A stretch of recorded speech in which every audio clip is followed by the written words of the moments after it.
montrer, je vais vous illustrer quelque chose. Pour vous dire qu'en fait, on a toujours le choix, OK, de deux réactions. Vous voyez cette bouteille de coca, c'est pas pour faire la pub à coca, mais vous voyez la bouteille, OK?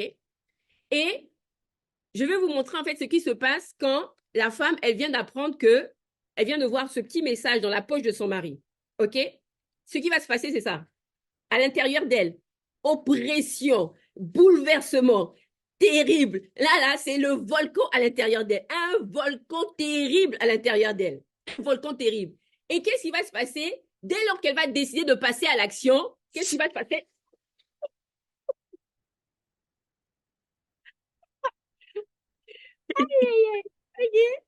Donc voilà, ça c'est pour notre expérience en live. Est-ce que vous avez suivi? Qu'est-ce qui va se passer quand elle va poser? En fait, en ouvrant la bouteille, c'est un acte qu'elle va poser comme un acte de folie. Et vous avez vu comment ça a éclaboussé? En fait, c'est tout ça, cette colère qui va jaillir d'elle, en fait. Et qui va faire qu'il y a des situations explosées, exactement, explosées. Écrivez dans le chat, explosion, explosion. Vous voyez?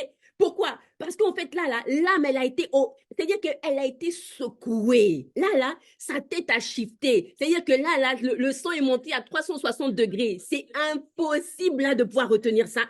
Et là, c'est une bouteille qui explose. L'acte qu'elle va poser, ça va exploser et on peut deviner comment est-ce que ça va se terminer. Maintenant, on a une autre. Elle, elle est à l'armée elle est à l'armée des femmes de feu, c'est ça? L'armée des femmes de feu. Elle est à l'armée des femmes de feu. Elle a écouté la parole. Elle a entendu la parole. Elle voit ça et ça secoue, ça secoue, ça secoue. Son âme est secouée, son âme est bouleversée, son âme est agitée. OK? Mais qu'est-ce qu'elle décide de faire? Elle décide de dire non, je vais aller au pied du Seigneur. Et elle décide de ne pas ouvrir cette bouteille. Elle décide de dire, je vais dominer sur toi, colère. Tu ne mourras pas. Elle va se retrouver dans la présence de Dieu. Elle va aller prier le Seigneur. Et cette pression-là va descendre. Amen. Elle va descendre. Elle va descendre. Elle va chercher Dieu parce qu'elle sait que Dieu est sa source.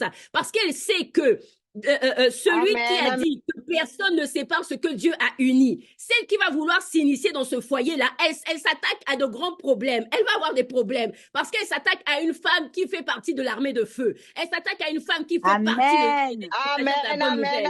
Elle fait partie des femmes qui disent non. Personne ne touche à mes points. Est-ce que quelqu'un me voit? Elle va les fléchir les genoux pour dire non, que personne ne sépare ce que Dieu a uni. Amen. Qui es-tu, femme?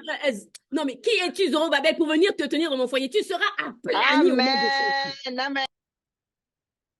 Vous voyez? Et qu'est-ce qui se passe? Tu peux ouvrir. Elle va poser des actes. Sa bouteille ne va pas exploser.